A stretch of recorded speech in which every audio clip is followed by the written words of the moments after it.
Gracias a todos por venir. Estamos aquí para celebrar esta unión de amor y compromiso. Ellos son como esa imagen bien definida que veo en el Blu-ray que me gané cuando pasé la tarjeta de crédito del VOD. Son como esas historias románticas que veo ahí en ese Blu-ray. Miren, por tan solo 500 bolos. Era impresionante. Deja que todos sepan que ganaste. Son 200 Blu-ray y uno te puede tocar a ti. ¿Qué esperas?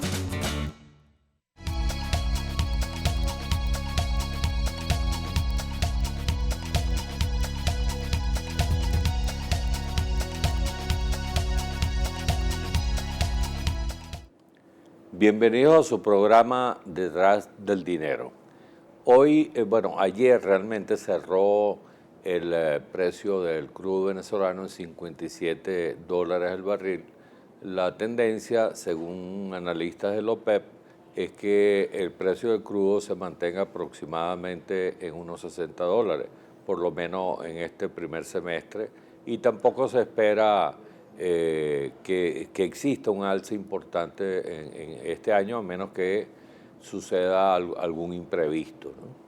Y digo esto porque eso tiene su techo. En el momento que el petróleo suba más de 70, probablemente ya sea rentable continuar con el llamado fracking, que es el hidrocarburo que sacan de los esquistos en Estados Unidos.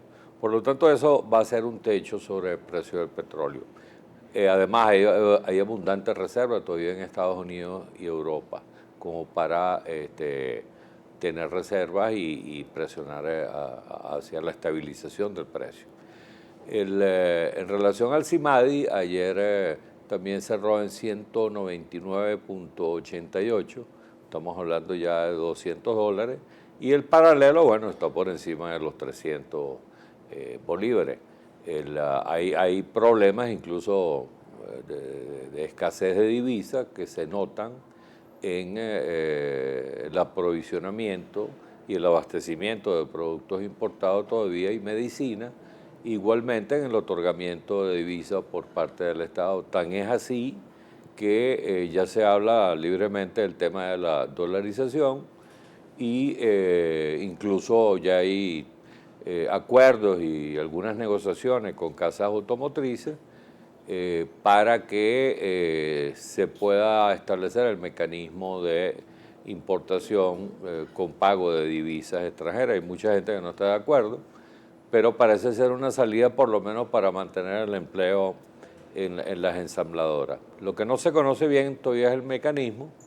Si es que la persona va a ir a un concesionario, va a pagar en dólares o va a hacer una transferencia y la concesionaria va a acumular unos clientes X para hacer después los pedidos a la ensambladora para que a su vez eso venga de los países de Estados Unidos donde tengan que venir los CKD. Ese mecanismo todavía tiene que ser explicado al público para ver cómo va a funcionar. La otra cuestión tiene que ver con el anuncio que hizo el presidente Nicolás Maduro de un aumento del 50% en los salarios, los sueldos de los maestros de la educación pública. Sin embargo, queda pendiente todavía cómo va a ser el ajuste de los profesores universitarios que tienen un justo reclamo de que un instructor 1 está ganando menos que el salario mínimo establecido para julio. O sea, estamos hablando de 6.000 y tantos bolívares, lo que está ganando un profesor universitario, incluso con posgrados y doctorados, pues, ¿no?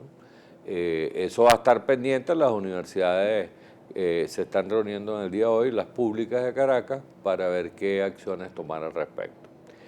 En relación un poco a todo, bueno, también está el elemento del cupo para los viajeros. Tengo entendido que todavía queda mucha gente varada en el exterior e incluso hay quejas de que algún banco público que han otorgado tarjetas no se han activado en el exterior. Hay quejas, se ven por Twitter y reclamos, ¿no? Una situación bastante penosa para la gente que estaba contando con esos recursos en el exterior. Hoy tenemos un invitado experto en finanzas y en economía, que es el doctor José Grasso Vecchio.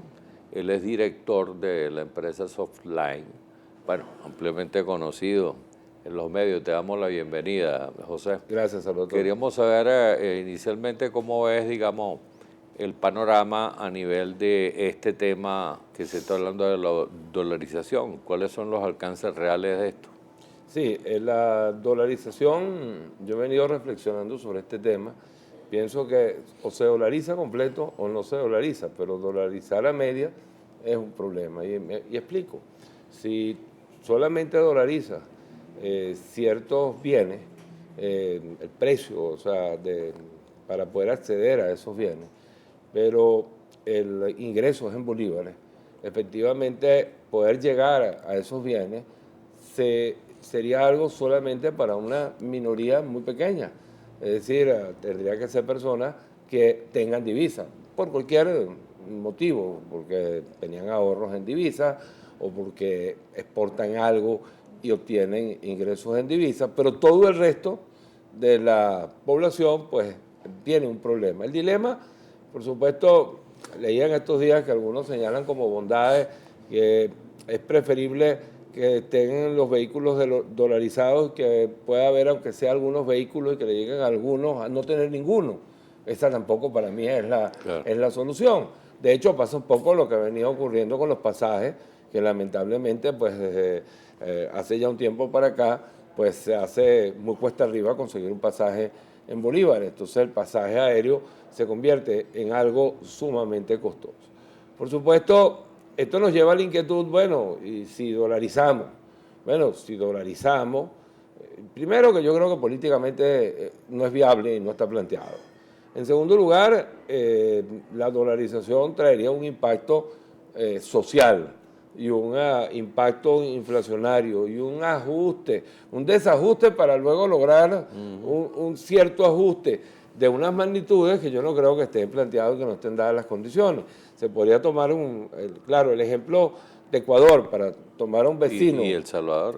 Pero el Ecuador, efectivamente, ¿cómo llegó a la dolarización? No llegó así en frío, llegó por unas crisis brutales de niveles que, la verdad, totalmente desproporcionados, y cuando ya no quedó más nada y llegó al final, pasaron a la dolarización.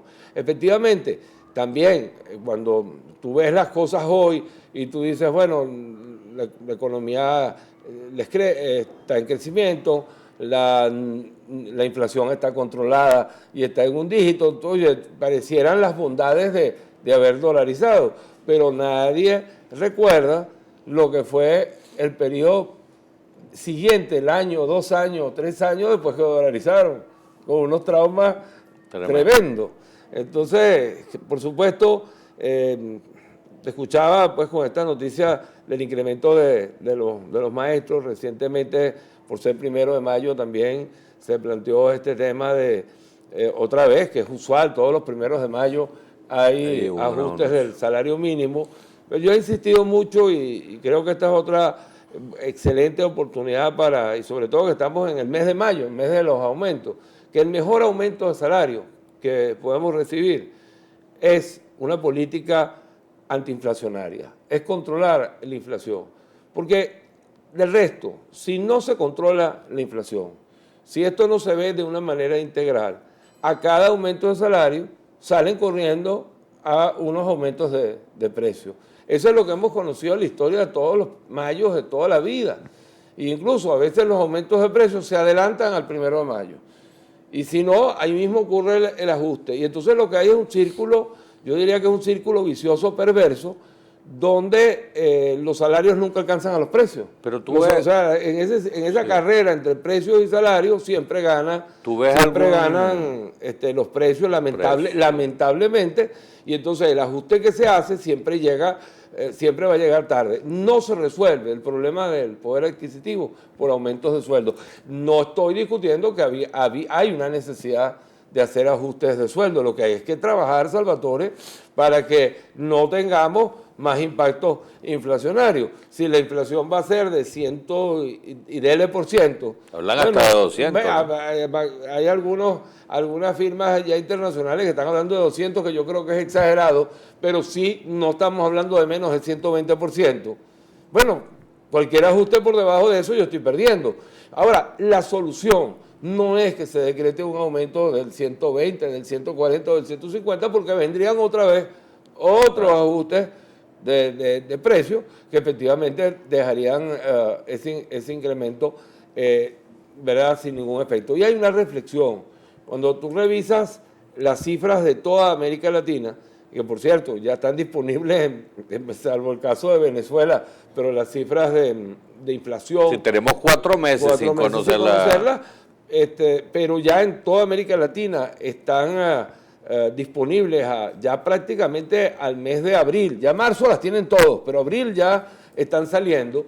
Tú constatas otra cosa, que es una realidad que en América Latina han logrado vencer, han logrado controlar el problema de la inflación.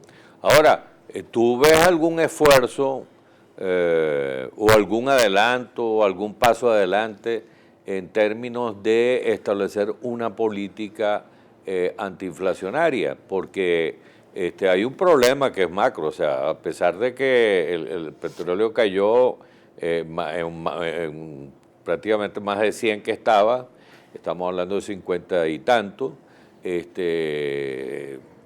a dónde fueron a parar todos esos recursos que entraron durante muchos años, que nos encontremos en una situación que da tristeza internacional incluso, de ver en Venezuela un país petrolero con esas colas, con falta de cualquier tipo de repuesto. La situación está bastante complicada, porque si no se pudo hacer 100 ahorita con este precio del petróleo, más los empréstitos que se han solicitado a China, que van más de 50.000 millones, más refinanciamientos, etcétera. O sea, ¿cómo estamos en esa situación macro y qué posibilidades reales tiene Venezuela de emprender alguna acción positiva en ese sentido? Y si tú consideras que hay paso para ello. Fíjate, la verdad es que los problemas, aún los más difíciles, aún los más complejos, tienen siempre una solución, que puede ser más fácil, más difícil, más rápida, más lenta, más traumática, menos traumática, pero hay soluciones. Pero tienes que tomar medidas. Efectivamente, eso implica para mí, el problema hoy no es un problema de bolívares, porque muchas veces la gente nos pregunta, bueno, ¿y dónde van a salir los recursos para estos aumentos? Bueno, el problema la maquinita no es de bolívares. Bolívares, pues, los hay. Por cierto, también aprovecho para hacer una cuña de la necesidad de que se emitan billetes de 200 y de 500, sí, por lo menos, porque cuando aquí salieron los billetes de 100, el billete de 100 era un billete pesado. Tú ibas a mandar a comprar algo y en un kiosco no te veían bien porque había que darte vuelto, era un billete pesado. Pero hoy día las cosas cambiaron. Entonces, efectivamente, el cajero automático te dispensa demasiados billetes para mover una cantidad relativamente modesta. ¿Verdad? Tienes que ir prácticamente con un maletín de billetes y si te pagan con billetes de 10 o de 20, fin de mundo. Entonces, el billete de 200 y el billete de 500 yo creo que es una necesidad. Pero bueno, volvamos al tema. Esto nos va a llevar, por supuesto, una vez más, a la importancia del sector privado. Ningún gobierno, solo por más o menos dinero, en este caso ahora tenemos menos, las reservas internacionales esta semana, las últimas cifras disponibles dan cuenta que están ligeramente por debajo de los 18.000 millones de dólares. Efectivamente, pero por más o menos dinero que se tenga, no puede resolver todos los problemas. Entonces, el valor de un sector privado, y eso nos llevaría otra vez, por supuesto, a temas que no son fáciles en esta Venezuela de hoy, necesidades de diálogo, necesidades de darle seguridad jurídica al sector privado, nacional y multinacional, necesidades de dar estímulo a la creación de empleo y sobre todo, aumento de la producción. Porque, Salvatore, tú me hablabas de escasez y efectivamente los problemas de la escasez, más allá de que tienen que ver, y no se niega, que tienen que ver con el bachaqueo, que tienen que ver con el contrabando, que tienen que ver pues con toda esa serie de actividades, que muchas de ellas están relacionadas también por el problema del precio. Entonces resulta que tú vas a conseguir en el mercado informal mercancía a un precio más real de lo que debería valer, producto efectivamente de que no se han dado esos ajustes de precio. Los ajustes de precio, por cierto, se están dando, pero se están dando de manera progresiva. Se están dando de manera no completa, no suficiente. Sí, muy entonces puntual. pareciera que el ajuste, que tiene que ser duro, que tiene que ser de una vez, que tiene que ser, ¿verdad?, de alguna manera integral, no se ha hecho. Sino de repente pues aparece un sector determinado, todos, por cierto, casi todos tienen razón. Entonces es al carnicero, o es al del arroz, o es al de la harina. Bueno, si cuando tú vas y ves los costos, ves la situación de cada sector, pues es evidente que amerita un ajuste de precios, pero además amerita, ¿verdad? Y entonces al tener unos precios reales, más producción, porque el tema de combatir la escasez, oye, en Venezuela nunca hubo problema con las medicinas. No, ni con ningún problema. Bueno, jamás.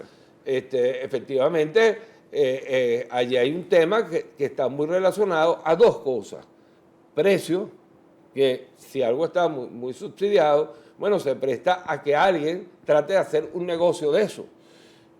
Luego, dos, no hay estímulo para el que produce si lo va a estar haciendo a pérdida o con unos márgenes de ganancia muy bajos.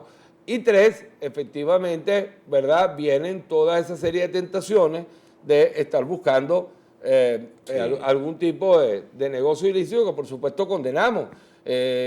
No hay ninguna duda. Tú hablabas también de los viajeros y recientemente se habló mucho del tema también de los raspacupos. Se han ido creando una serie de instituciones nuevas, venezolanas, perversas, efectivamente, que tienen que ver con la falta también de sinceridad de precios. En ese caso también ocurre también con el control de cambio. Cuando tú tienes un 630,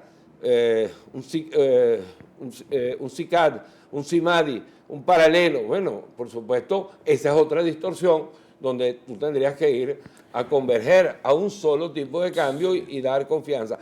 Y vuelvo entonces al punto inicial, los problemas. ¿Nos parecen complejos? Lo son. ¿Nos parecen que son graves? Y lo son, y mucho. Tienen solución. Ok, nos quedan apenas unos minutos, 2 minutos. Quería saber 2 puntos rapiditos. Primero, si tú consideres que puede haber ese acercamiento del sector privado cuando ya el Ejecutivo más bien ha rechazado a Fede Cámara y una importante empresa de alimentos del país, no hay un rapport importante allí, todo lo contrario. Ese es uno de los puntos. Y el otro punto tiene que ver con cómo ve finalmente la situación de la banca, porque parece que hay unas ganancias, no sé si ya filtradas por inflación o indexadas, y en ese punto también nosotros tuvimos aquí a Roberto Leoparilli de Anauco diciendo que creía que era una injusticia lo que se hizo con la banca privada en materias de los cupos y las tarjetas de crédito que se le asignó solo a la pública, después de los esfuerzos importantes que ha hecho la banca venezolana para mejorar su infraestructura y al final el público es el que decide en qué banco quiere operar, porque eso lleva años, pues, ¿no?, formar un cliente bueno. Rapidito que nos quedan esos 2 puntos, ¿no? Sí, es muy puntual. La relación con el sector privado, por supuesto, yo la he visto es una suerte de acordeón, tira y encoge.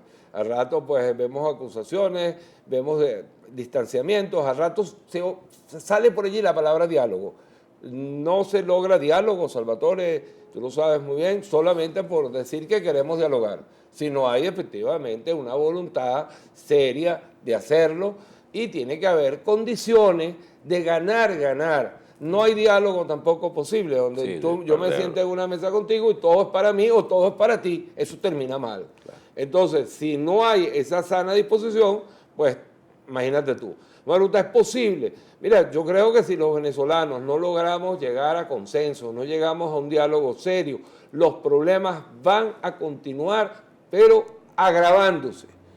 agravándose. Ya terminando lo del punto de la banca. Y lo de la banca, mira, la banca ha tenido la actividad crediticia, pues las tasas de interés son atractivas, las tasas de interés están muy por debajo de la inflación. Yo no es que ando vendiéndole a la gente endeúdese. Si puede pagar, piense en un crédito porque está por debajo de la inflación y la cartera de crédito ha aumentado 80% en los últimos 12 meses. Sin embargo, por supuesto, la inflación, cuando vemos las utilidades que publica el sector, son utilidades nominales que si las llevas con el impacto de la inflación, la rentabilidad está por debajo de la inflación para la mayoría de las instituciones. Claro. Es decir, que también tú muestras una bonanza en términos nominales, pero que no es real. No real. Lo que sí es cierto es que hay un aumento de la actividad crediticia, los créditos han aumentado más de 80% en los últimos 12 meses. A los amigos que nos están viendo, si tienen posibilidades de endeudarse porque tienen los ingresos para poder atender la deuda, y si es para algo serio, si es para comprar un activo o algo por el estilo, usted se protege de la inflación. La tasa de interés, la más alta, que es la de tarjeta de crédito, al 29%, está muy por debajo de la inflación. Es atractivo endeudarse si puedo pagar. Si no puedo pagar, me estoy comprando un problema.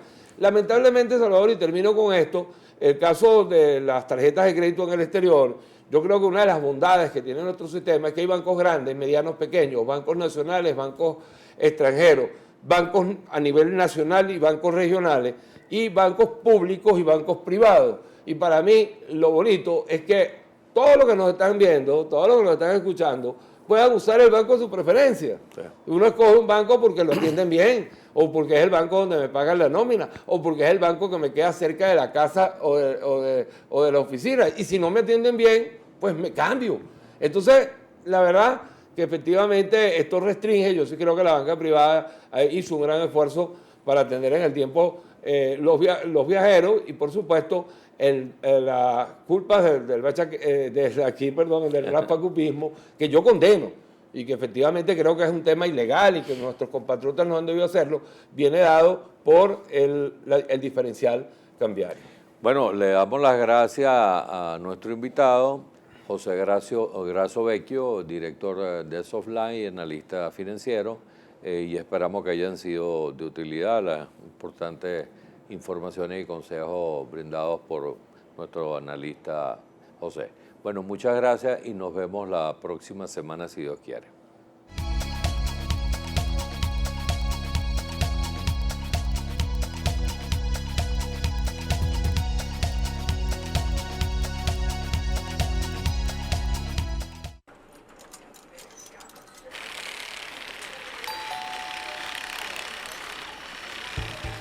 Invierte más para ganar más. Incrementa y mantén el saldo de tu cuenta corriente remunerada BOD y disfruta de un mayor rendimiento para tu dinero.